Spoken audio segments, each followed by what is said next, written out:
Donc, bonjour à tous. Donc, je suis Fanny Lafargue, je suis PH en génétique clinique et je vais vous présenter le parcours patient neurofibromatose de type 1. C'est un parcours qui est en cours d'élaboration et qui est un exemple de collaboration multidisciplinaire au CHU. Donc, tout d'abord, qu'est-ce qu'un parcours patient? Donc, c'est l'ensemble des étapes vécues par un patient dans la prise en charge de sa pathologie, du diagnostic à la sortie ou aux boucles de suivi dans les pathologies chroniques. Les enjeux sont multiples, donc réduire le temps de diagnostic en informant et formant mieux, favoriser l'orientation des patients pour une meilleure coordination entre les professionnels de santé, pour fluidifier ce parcours, favoriser l'activation des patients, c'est-à-dire rendre les patients pleinement acteurs de leur suivi, identifier et partager les données efficacement entre les différents intervenants pour fluidifier le parcours patient et mettre en place des indicateurs de performance des filières de soins pour favoriser une amélioration continue de ce parcours et de la prise en charge. Donc, en pratique, on va avoir différentes étapes qu'on va remplir. Et pour chaque étape, donc, on va nous demander quels sont les acteurs, le lieu, les documents que l'on peut joindre, les critères de réussite, les risques, les points critiques. Ce parcours va être évalué, donc avec une auto-évaluation qu'on réalisera en fonction d'indicateurs qu'on va utiliser en interne, mais également une évaluation sur dossier annuelle par une équipe pluridisciplinaire qui viendra consulter les dossiers pour voir comment se passe ce parcours et voir s'il y a des actions d'amélioration qui pourront être mises en place. Alors, pourquoi choisir la neurofibromatose de type 1 ? Pour 3 raisons. C'est une pathologie qui est rare, mais qui n'est pas si rare que ça. C'est la plus fréquente des génodermatoses, avec une incidence à la naissance estimée entre 1 sur 2500 et 1 sur 3000. C'est une pathologie qui peut impliquer de nombreux spécialistes. Le plus souvent, le tableau est non compliqué, mais il y a la possibilité de complications rares multiviscérales. Donc, de nombreuses spécialités peuvent être concernées. Et dernier point, c'est une pathologie qui a bénéficié de l'élaboration d'un PNDS récent qui date du mois d'août 2021. Donc, la neurofibromatose en quelques mots, donc c'est une pathologie génétique. Le gène est situé sur le bras long du chromosome 17. C'est un gène qui est suppresseur de tumeur, qui code pour une protéine, la neurofibromine 1. La transmission est autosomique dominante. Le plus souvent, on a des mutations de novo, c'est-à-dire qu'on ne retrouve pas la mutation chez les parents. Plus de 3500 mutations ont été décrites dans cette pathologie. On a peu de corrélation entre la sévérité des manifestations cliniques et la nature des mutations, à l'exception de quelques variants rares. Et on a surtout une grande variabilité phénotypique en intrafamilial, allant d'une forme bénigne à une forme pouvant être grave. La neurofibromine a des actions multiples. Elle intervient dans la voie des RAS-MAP kinases. Donc, c'est une voie de signalisation. Et donc, la perte de l'expression de NF1 va conduire à une activité élevée de RAS qui va entraîner une dérégulation de la croissance cellulaire et de la tumorigénèse. NF1 intervient également en association avec les microtubules et a un rôle aussi de modulation de la voie de signalisation de la MP cyclique. Donc, la neurofibromatose de type 1, le plus souvent, c'est une pathologie qui va donner des signes cutanés, donc les taches café au lait, les lentigines, les neurofibromes, des atteintes ophtalmologiques avec les nodules de Leach. Donc, le plus souvent, voilà, c'est cette atteinte cutanée ophtalmologique qui est retrouvée, mais il peut y avoir des manifestations et des atteintes d'organes. Donc, on peut avoir des complications orthopédiques avec des dysplasies osseuses, des scolioses, des fibromes nocifiants. Sur le plan neurologique, les enfants ont souvent des troubles des apprentissages. Donc, on retrouve régulièrement des troubles déficitaires de l'attention, une hyperactivité, qui nécessitent une prise en charge et des adaptations scolaires. On peut avoir une épilepsie, une hydrocéphalie, des compressions médulaires, des neuropathies périphériques. La sclérose en plaques est également rapportée dans cette pathologie. Donc, on dit que c'est inférieur à 1%, hein, le risque de sclérose en plaques, mais voilà, ça a été décrit dans la neurofibromatose de type 1. Les cancers, donc les patients ont 4 fois plus de risques d'avoir des cancers que la population générale. Donc principalement le gliome des voies optiques, les tumeurs des gaines nerveuses périphériques et le cancer du sein et le phéochromocytome. Les complications cardiovasculaires, donc on va y revenir parce que c'est un sujet qui nous interroge beaucoup. Donc avec un risque d'hypertension, de cardiopathie congénitale, de dysplasie vasculaire, d'atteinte cérébrovasculaire, des complications endocriniennes, digestives avec les tumeurs digestives, pulmonaires c'est rare, ORL c'est rare aussi, un risque d'ostéoporose à l'âge adulte et des complications obstétricales également avec un risque d'hypertension, de prééclampsie, un risque hémorragique, de retard de croissance intra-utérin, de prématurité. L'espérance moyenne de vie des patients NF1 est réduite d'à peu près de 10-15 ans par rapport à la population générale. Et donc il y a eu une publication en 2001, donc c'était les États-Unis et le Canada qui avaient repris en fait les certificats de décès. Et quand ils ont regardé de quoi étaient décédés les patients NF1, eh bien on retrouvait les tumeurs malignes, mais également en deuxième position les atteintes vasculaires avec des décès avant l'âge de 40 ans. Alors, notre parcours patient a débuté ce projet en janvier 2021. On a envoyé à la COP, donc la commission parcours patient, notre fiche d'identification en février 2021 pour voilà, proposer cette pathologie et ce parcours patient. On a attendu la mise en ligne du PNDS qui a été publié en août 2021. Il y avait déjà un PNDS antérieur, mais du coup qui a été révisé l'année dernière.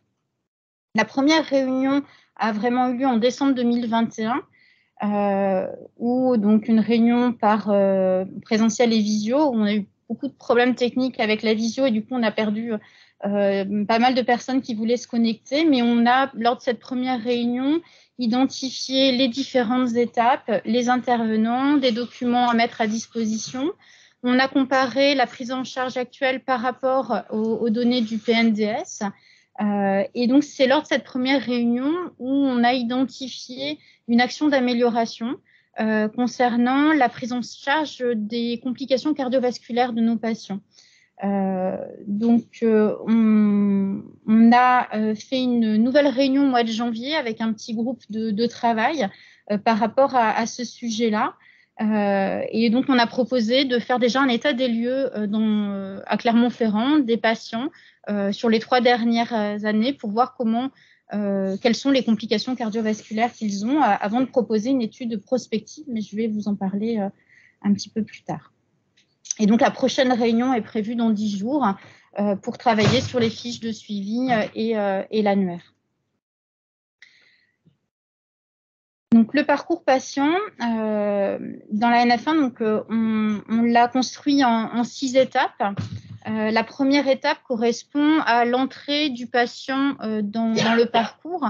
Alors, les portes d'entrée peuvent être variées.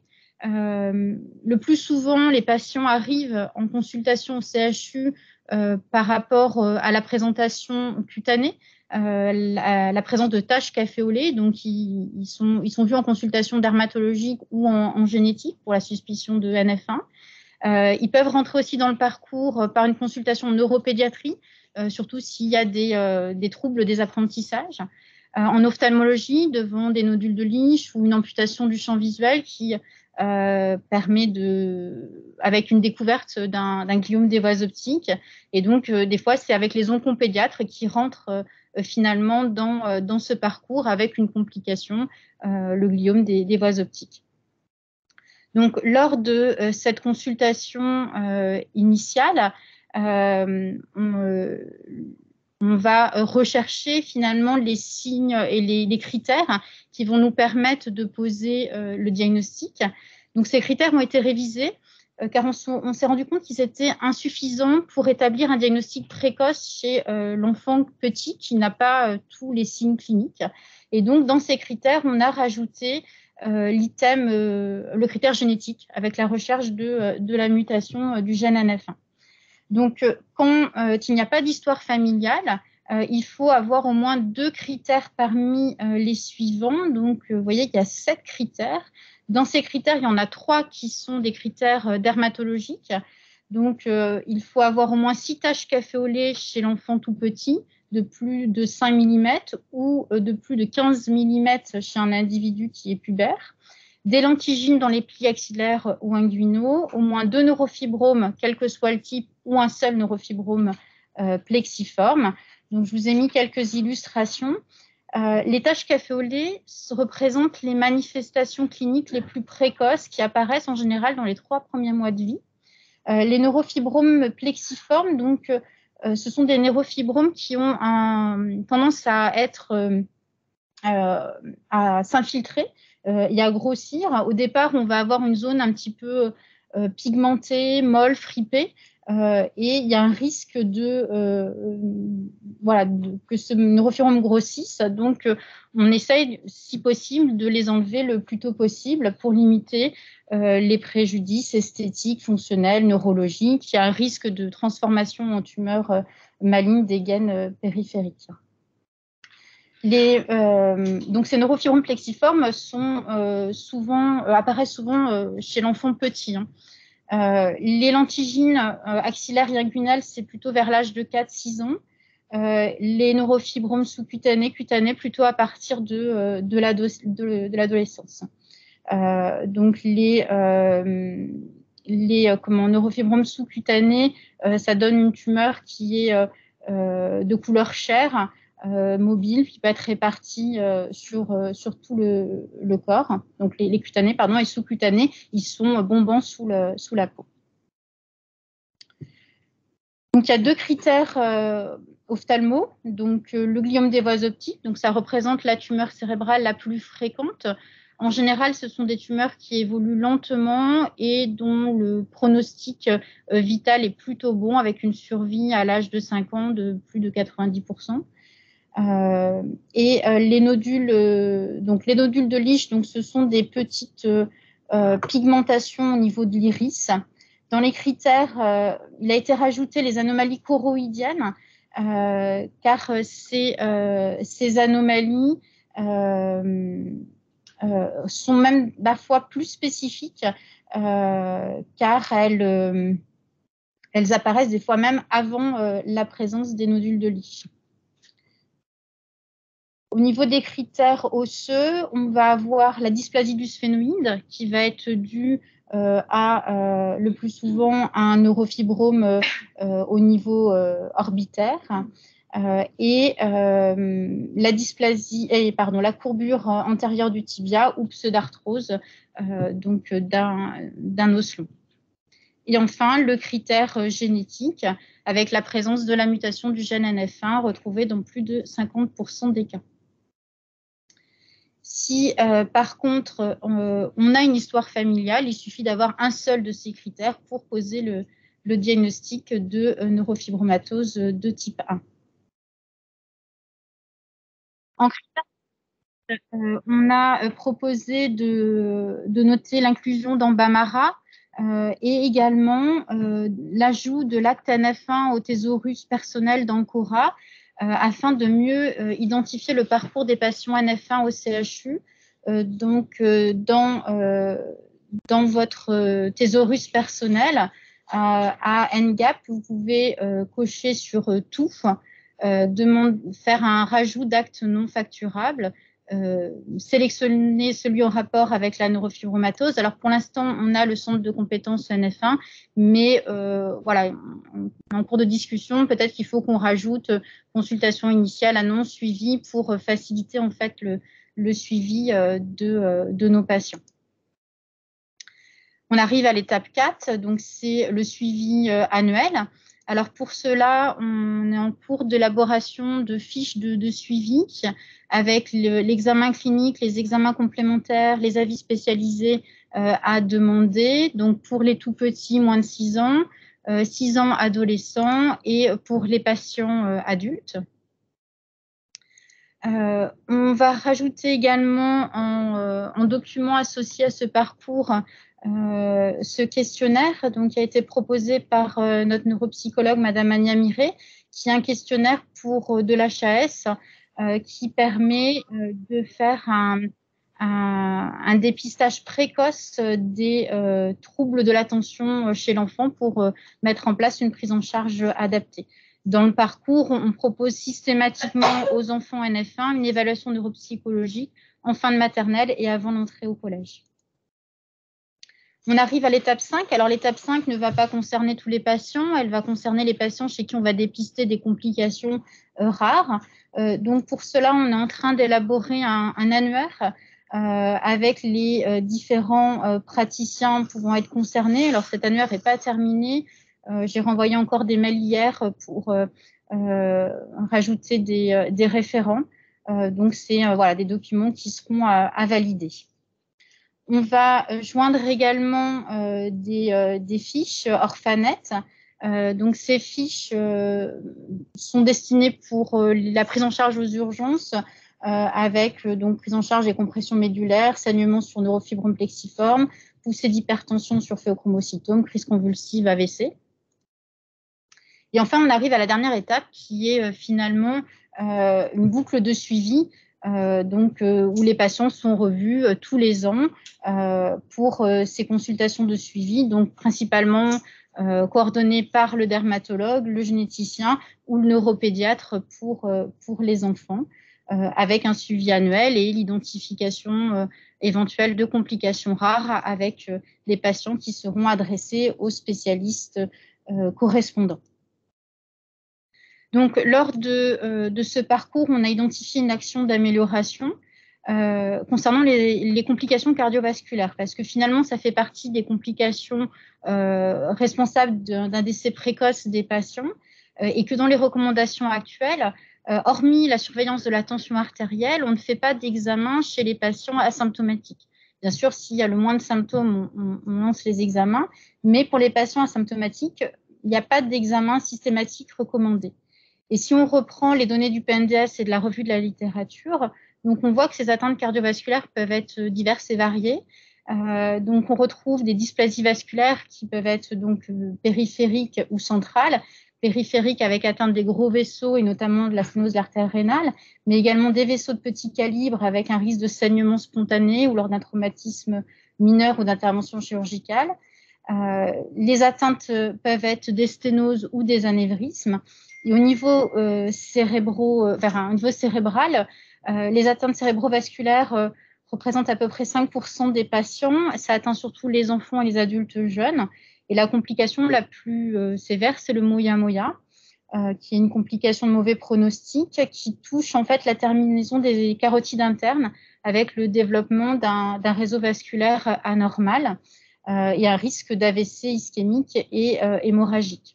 En faisant le point avec les neurochirurgiens, donc ils nous disaient que ces complications-là, il est préférable de les diagnostiquer avant qu'elles parlent et qu'en plus, on peut être complètement curatif. Donc, on se dit que ce serait quand même bien de pouvoir faire un dépistage chez les jeunes enfants. Au niveau des malformations cardiaques congénitales, donc les taux varient aussi en fonction des séries. On retrouve surtout les sténoses pulmonaires, coartation de l'aorte, les anomalies septales auriculaires, communication interauriculaire, cardiomyopathie hypertrophique. Il peut y avoir un retentissement sur la fonction cardiaque. Certaines études de corrélation génotype-phénotype retrouvent un peu plus de malformations cardiaques chez les patients qui ont un phénotype Noonan-NF1. Donc, au départ, je vous ai montré la voie des MAPRAS kinases. Dans cette voie, il peut y avoir plusieurs syndromes, donc la NF1, mais aussi le syndrome de Noonan. Et en fait, certains patients peuvent avoir un syndrome un petit peu chevauchant entre le Noonan et la NF1. C'est lié à une mutation du gène NF1, mais physiquement, c'est des patients qui vont avoir une morphologie ressemblant à un syndrome de Noonan, avec des fentes palpébrales obliques en bas et en dehors, des oreilles bas implantées, un cou court notamment. Et puis, apparemment, certaines études retrouvent une fréquence de variants NF1 infram, c'est-à-dire sans décalage du cadre de lecture, un peu plus fréquente chez ceux qui ont des malformations cardiaques. L'hypertension, donc on en a parlé, ça peut être soit une hypertension essentielle, soit une hypertension secondaire, par sténose de l'artère rénale, phéochromocytome ou coartation de l'aorte. Et enfin, l'hypertension artérielle pulmonaire, c'est aussi une complication de la NF1, c'est une complication rare qui touche plutôt la femme vers l'âge de 64 ans, en âge moyen. On a une atteinte qui est souvent disproportionnée par rapport à l'atteinte parenchymateuse. Le pronostic peut être sévère, on peut être amené à aller jusqu'à la transplantation pulmonaire. Quelques mots de physiopathologie. En reprenant les données de la littérature, on retrouve finalement deux grands mécanismes pour expliquer l'atteinte vasculaire. La dysplasie vasculaire congénitale, avec le rôle de la neurofibromine dans le dysfonctionnement endothélial, avec une présence d'amas de cellules musculaires lisses dans la paroi des vaisseaux et des lésions qui ressemblent finalement à une dysplasie fibromusculaire. On peut avoir aussi un envahissement des parois vasculaires par du tissu neurofibromateux. Et donc là, cet envahissement va entraîner des hémorragies dans les cavités célomiques. Également, on retrouve en fait chez ces patients des lésions d'athérosclérose avec les facteurs classiques de surcharge pondérale, de tabac, de stress qui peuvent être impliqués dans le développement des lésions vasculaires.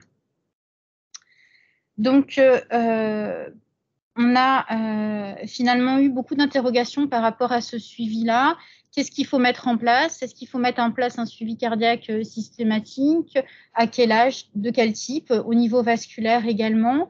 Faut-il faire un dépistage précoce de l'athérosclérose en infraclinique pour proposer une prise en charge des facteurs de risque pour éviter une aggravation de l'atteinte cardiovasculaire? Faut-il ajouter une séquence TOF? Donc, ce sont des séquences d'IRM spécifiques où il n'y a pas d'injection de produits de contraste, surtout lorsqu'on demande une IRM chez les enfants pour suspicion de gliome des voies optiques, pour rechercher des complications cérébrovasculaires comme le moya-moya. Donc, on a des projets en cours dans ce parcours. Donc, déjà, faire un état des lieux aujourd'hui des complications vasculaires de nos patients. Donc, on propose une étude rétrospective sur 3 ans, des patients qui ont été vus en génétique. Donc, ça inclut à peu près 80 patients sur 3 ans. Et puis, ce qui sera le plus intéressant, c'est de proposer une étude prospective. Alors, sur quelle durée, je ne sais pas, je pense 5 ans, 10 ans, j'en sais rien, pour voir, après la mise en place d'examens de dépistage, si on est efficace et si on améliore la prise en charge de nos patients. Donc, je vous ai remis cette diapositive donc, pour vous dire que ce parcours, c'est un parcours qui est en cours d'élaboration. Notre prochaine réunion est prévue le 14 mars. Je rajoute régulièrement de nouvelles personnes dans la mailing list. Donc la prochaine fois, on verra pour travailler du coup sur ces fiches de suivi et sur l'annuaire qui est pour l'instant encore incomplet, mais qui nous permettra finalement de regrouper tous les spécialistes qui sont sensibilisés sur cette pathologie pour améliorer et coordonner notre prise en charge. Donc j'ai beaucoup de personnes à remercier et forcément j'en ai oublié. Donc n'hésitez pas à me contacter si vous souhaitez aussi participer à ce parcours qui est en train de se mettre en place. Voilà, je vous remercie de votre attention.